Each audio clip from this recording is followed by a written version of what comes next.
Chiên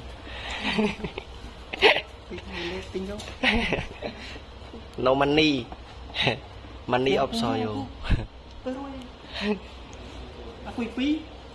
อันนี้เชียวกันโลไว้อย่างนั้นบางคนตะไคร้อาจติงบาน chồng tinh chồng tháp mù จุดจำจะกาบกวนปลายมวยนาคุยแชร์ปิตรบมาตึกบางคนตะไคร้อาจติงบานจากกันโลไว้ไอ้ปลาบ่มตึกกับบ้านปลาในกับบ้านจังบ่มตึกยังไงโจลมวยเตียดบ้าน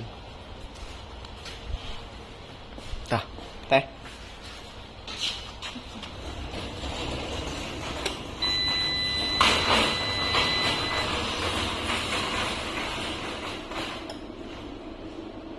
ปัดไว้สลายโชว์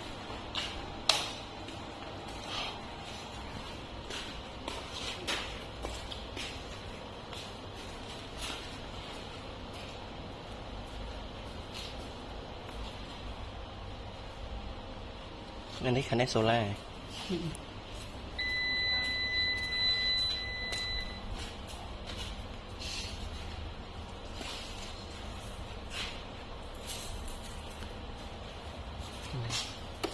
ปักโลได้จริงปลาสวยไหม